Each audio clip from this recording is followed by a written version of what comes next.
Ini adalah cacing, dan yang ini juga cacing. Meski berbeda, namun keduanya sama-sama cacing. Yang satu hidup di darat dengan bentuk yang simpel dan warna yang monoton. Yang satunya hidup di laut dengan beragam bentuk dan warna. Cacing tanah terlihat sederhana dan jinak. Tidak ada adaptasi unik yang bisa dibahas. Ia hidup di dalam tanah dan berperan penting sebagai pengurai. Tugasnya hanya membantu menyuburkan tanah dengan menguraikan sisa-sisa organik. Saat muncul ke permukaan, cacing tanah justru sering menjadi mangsa burung atau ayam tanpa perlawanan. Ia seolah hidup hanya sebagai pelengkap. Namun di laut, cerita tentang cacing berubah total. Banyak cacing laut justru berperan sebagai predator. Mereka berburu mangsa, menggigit, bahkan menyerang dengan rahang atau gigi tajam. Beberapa jenis cacing laut dapat tumbuh sangat panjang, bahkan mencapai lebih dari 3 meter. Sebagian lainnya memiliki duri, racun, atau mekanisme pertahanan yang kuat. Secara ilmiah, cacing darat dan cacing laut memang masih satu kelompok besar. Keduanya termasuk filum Annelida, yaitu cacing beruas. Namun lingkungan yang berbeda membuat cara hidup mereka berkembang dengan sangat berbeda pula. Lalu mengapa cacing di laut bisa berevolusi menjadi predator laut yang terlihat begitu mengerikan? Tantangan apa saja yang mereka hadapi di lautan yang tidak pernah dialami oleh cacing di darat? Mari kita bahas bersama. Untuk memahami mengapa cacing laut bisa berubah menjadi predator, kita bisa mulai dari cacing raksasa yang terlihat seperti monster laut. Namanya Ununike aproditois, atau yang lebih dikenal sebagai cacing bobit. Cacing ini terkenal karena ukurannya yang sangat panjang. Beberapa individu cacing bobit tercatat memiliki panjang tubuh lebih dari 3 meter, menjadikannya salah satu spesies cacing laut terpanjang yang pernah didokumentasikan. Bayangkan seekor cacing tanah dengan panjang menyerupai ular piton. Jika ada di darat, tentu akan sangat mengerikan. Tubuhnya bersegmen dan memanjang dengan bentuk relatif pipih. Warnanya bervariasi dari coklat, kemerahan, hingga keunguan yang membantu kamuflase di dasar laut.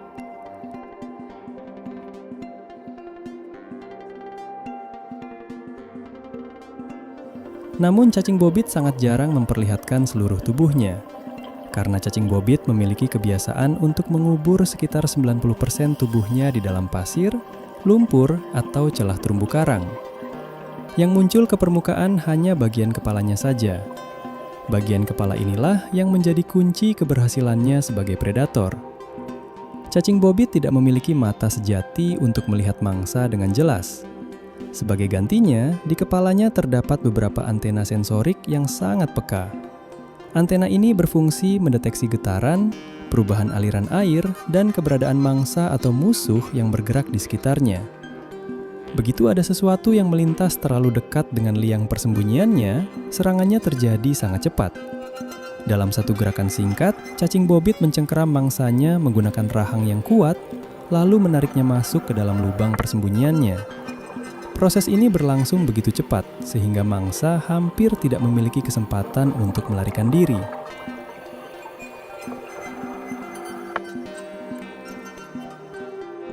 Karena tidak dapat melihat dengan jelas, cacing bobit tidak memilih mangsa secara khusus. Ia menyerang apa saja yang bergerak di sekitarnya, meskipun mangsa tersebut berpotensi berbahaya. Dalam beberapa rekaman, cacing bobit terlihat memangsa ikan beracun seperti ikan buntal. Serangannya yang sangat cepat membuat ikan buntal tidak sempat mengeluarkan racun. Akibatnya, cacing bobit dapat memakan ikan tersebut tanpa mengalami keracunan.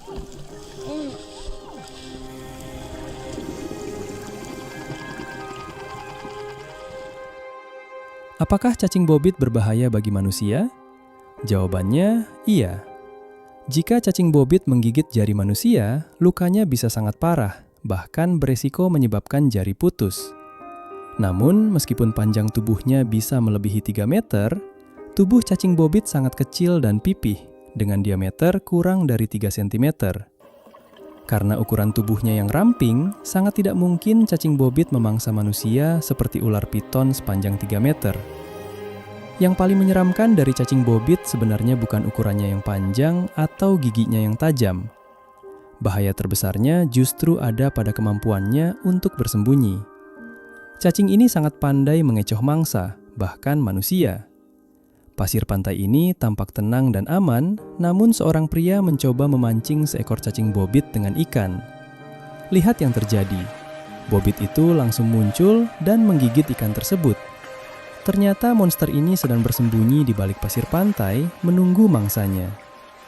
Setelah ditarik, kita baru tahu betapa panjangnya cacing bobit.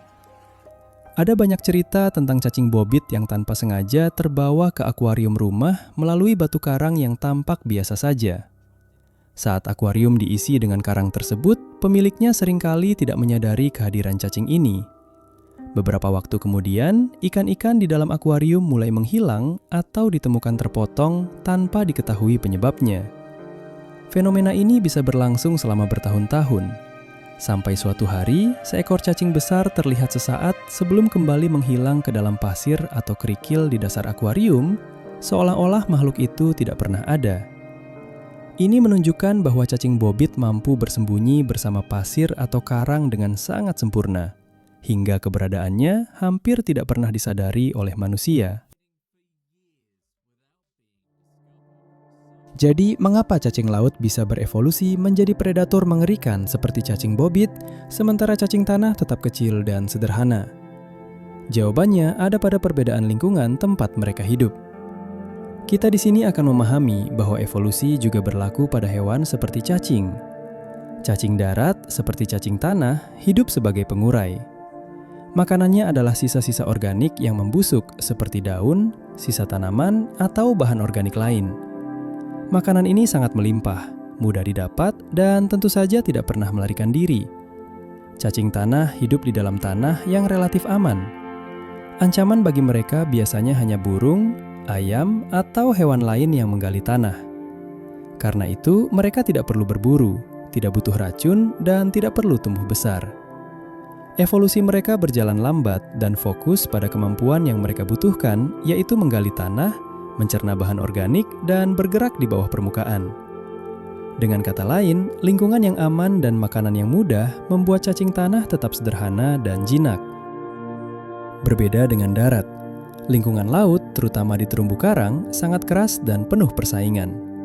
Cacing laut harus hidup berdampingan dengan ikan pemangsa, kepiting, udang, dan makhluk laut lain yang sama-sama agresif. Di dunia seperti ini, bertahan hidup bukan soal siapa yang paling jinak, tapi siapa yang paling cepat, paling kuat, atau paling pandai bersembunyi. Karena tekanan ini, beberapa cacing laut berevolusi menjadi predator. Mereka mengembangkan rahang kuat, sensor yang peka untuk mendeteksi gerakan, dan serangan yang sangat cepat. Bukan untuk menjadi monster, tapi untuk bertahan hidup di lautan yang kejam. Fakta ini juga terlihat pada hewan lain. Siput darat umumnya lambat dan memiliki cangkang sebagai perlindungan karena predatornya terbatas. Mereka juga terkenal sebagai herbivore atau pemakan daun.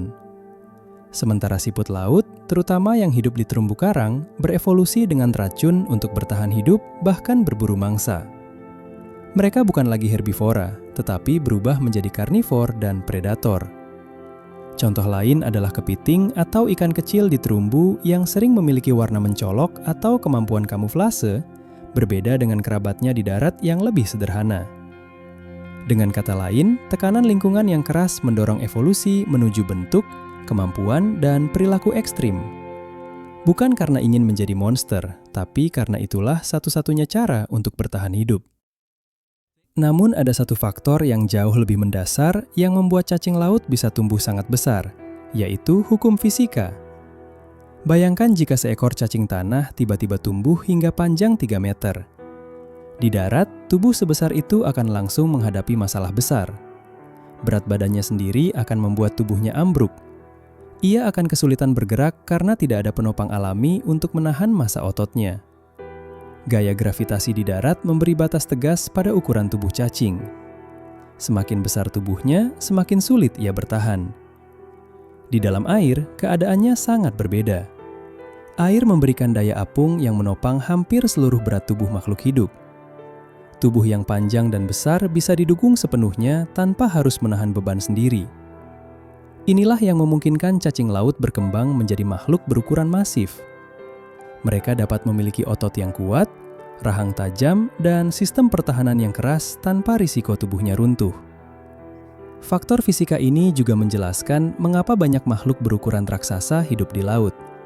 Mulai dari gurita besar, cumi-cumi raksasa, hingga cacing bobit yang panjangnya bisa mencapai 3 meter. Lingkungan laut bukan hanya mendorong evolusi menuju kehidupan sebagai predator, tetapi juga memberi ruang fisik bagi makhluk hidup untuk tumbuh besar dan mengembangkan bentuk yang ekstrim. Sesuatu yang hampir mustahil terjadi pada kerabat mereka yang hidup di darat.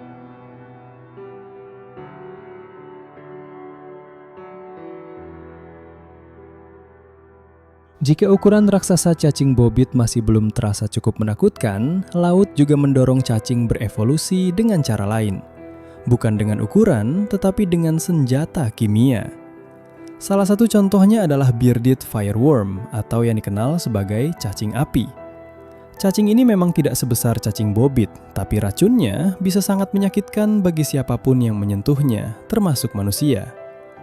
Tubuh cacing api berbentuk panjang dan pipih, bersegmen dengan panjang sekitar 15 hingga 30 cm. Warna tubuhnya bervariasi antara merah cerah hingga oranye, dengan garis-garis putih di sepanjang sisi tubuh, membuatnya mudah dikenali di dasar laut. Ia lebih mirip ulat bulu dibandingkan cacing, baik dari segi bentuk maupun pertahanan dirinya. Tubuhnya ditutupi ribuan duri halus yang rapuh, yang berfungsi sebagai senjata utama. Duri-duri ini mudah patah dan menancap di kulit begitu disentuh.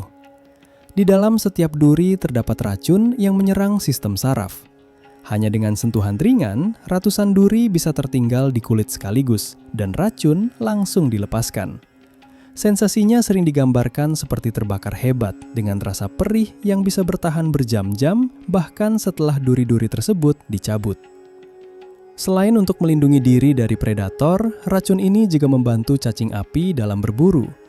Cacing ini memangsa organisme kecil seperti krustasea, larva, atau ikan kecil. Saat menyentuh mangsanya, duri yang beracun dapat melumpuhkan sehingga cacing bisa memakan mangsa dengan lebih mudah. Makanannya dilakukan dengan cara menempelkan tubuhnya dan menggigit atau melilit mangsa kecil hingga tidak bergerak, lalu perlahan menelannya. Dengan tubuh yang fleksibel, duri beracun, dan kemampuan menyebarkan racun, cacing api menjadi contoh jelas bagaimana hewan laut mengandalkan senjata kimia untuk bertahan hidup, bukan sekedar kekuatan fisik. Peningkatan racun dan adaptasi ekstrim juga terlihat pada ribbon worm atau cacing pita laut. Tidak semua jenisnya beracun, tetapi kelompok ini memiliki satu rekor yang sangat mengejutkan, yaitu panjang tubuhnya. Ribbon worm diduga menjadi hewan terpanjang yang pernah hidup di bumi. Salah satu spesimen bahkan pernah diukur mencapai sekitar 55 meter, lebih panjang dari paus biru. Panjang tubuh yang ekstrim ini bukan sekedar untuk menakut-nakuti. Tubuh yang panjang memiliki fungsi biologis penting. Ribbon worm tidak memiliki sistem peredaran darah terpusat seperti manusia. Karena itu, seluruh permukaan tubuhnya berperan untuk menyerap oksigen langsung dari air. Semakin panjang tubuhnya, semakin luas permukaan kulit yang bisa menyerap oksigen. Selain ukurannya yang luar biasa, cara berburu cacing ini juga unik. Ribbon worm memiliki organ khusus yang disebut proboscis. Proboscis ini bisa ditembakkan keluar dari bagian depan tubuhnya seperti tali elastis. Proboscis sangat cepat dan lengket saat mengenai mangsa. Ia menjerat dan menyuntikkan racun yang melumpuhkan. Setelah itu, mangsa ditarik ke mulut yang berada di bagian bawah tubuhnya untuk dimakan. Adaptasi ini menunjukkan bahwa di laut, evolusi bisa menciptakan makhluk yang tidak hanya besar, tetapi juga memiliki senjata kimia yang sangat efektif untuk bertahan hidup.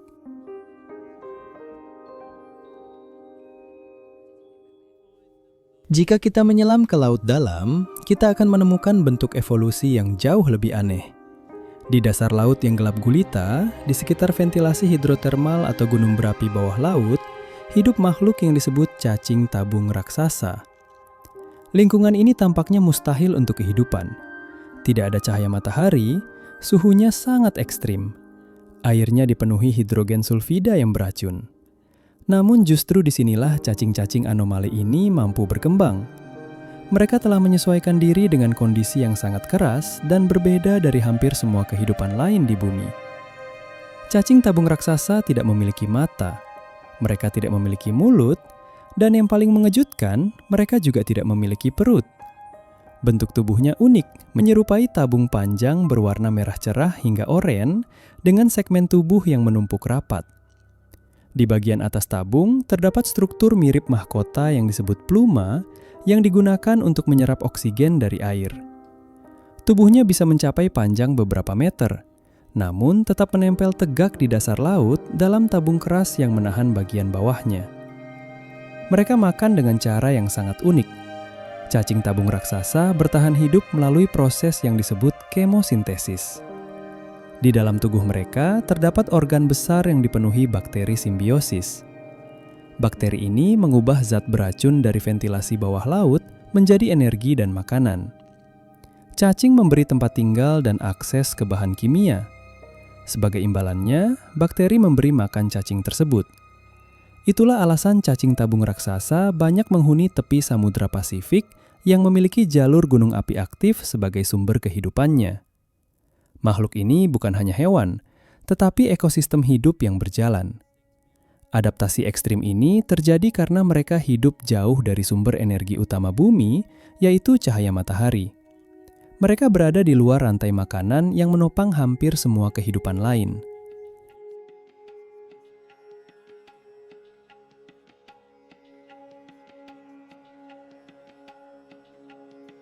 Dan masih ada satu cacing yang lebih aneh lagi. Ia dikenal sebagai zombie worm atau Osedax. Ketika seekor paus mati dan tenggelam ke dasar laut, kerangkanya menjadi sumber makanan yang sangat langka dan berharga.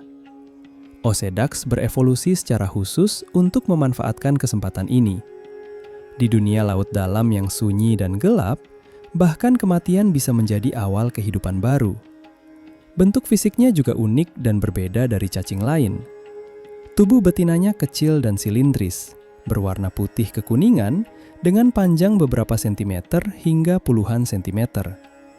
Tubuh jantan jauh lebih kecil, mikroskopis, dan hidup sepenuhnya di dalam tubuh betina sebagai cadangan sperma. Cacing ini tidak memiliki mulut.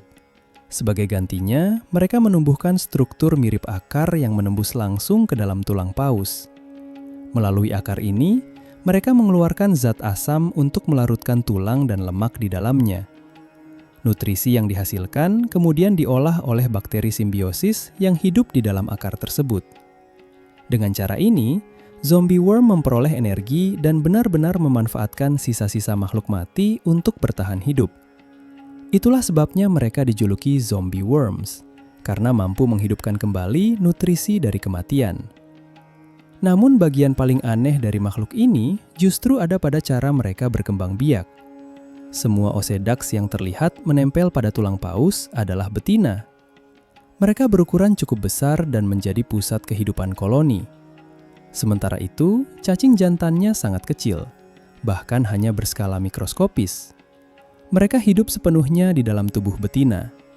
Peran mereka hanya satu, yaitu menyediakan sperma kapanpun betina membutuhkannya. Adaptasi ekstrim ini memastikan bahwa betina tidak pernah kehilangan kesempatan untuk bereproduksi, bahkan ketika ia hidup sendirian di bangkai paus yang langka dan terisolasi di dasar laut. Di kedalaman laut yang sunyi, kehidupan menemukan cara yang sangat tak terduga untuk terus berlanjut, menunjukkan betapa kreatif dan ekstrimnya evolusi di lingkungan yang paling keras sekalipun. Perjalanan kita menyusuri dunia cacing laut memberi gambaran yang sangat jelas tentang bagaimana lingkungan membentuk kehidupan. Di darat, cacing tanah hidup di lingkungan yang tenang dan melimpah. Makanannya mudah didapat, ancamannya sedikit. Evolusi mereka pun berjalan sederhana. Cukup menggali tanah, mencerna sisa organik, dan menghindari burung. Mereka tidak pernah dituntut untuk menjadi monster. Sebaliknya, lautan adalah arena evolusi yang keras dan tanpa ampun. Daya apung memberi kebebasan fisik untuk tumbuh besar. Persaingan memaksa makhluk hidup menjadi cepat, kuat, atau beracun. Disinilah kita melihat cacing raksasa seperti cacing bobit, cacing beracun seperti bearded fireworm, dan pemburu unik seperti ribbon worm dengan senjata dari tubuhnya sendiri. Di sudut-sudut bumi yang paling ekstrim, tekanan lingkungan bahkan melahirkan adaptasi yang nyaris tak terbayangkan. Ada cacing yang hidup dari zat beracun di gunung berapi bawah laut, dan ada pula yang bertahan hidup dengan memakan tulang paus yang mati. Cacing laut membuktikan satu hal penting. Jika sebuah makhluk hidup diberi lingkungan yang kompetitif dan kemampuan fisik untuk mendominasi, maka evolusi akan mengambil jalan yang ekstrim. Mereka tidak hanya menggeliat di dasar laut, mereka beradaptasi, mereka bertahan, dan dalam banyak kasus, mereka berkuasa. Evolusi di lingkungan air telah mengubah cacing yang paling sederhana menjadi makhluk yang paling inventif, paling aneh, dan bagi manusia, mungkin juga yang paling menakutkan yang pernah hidup di planet ini. Terima kasih sudah menonton video ini dan sampai jumpa.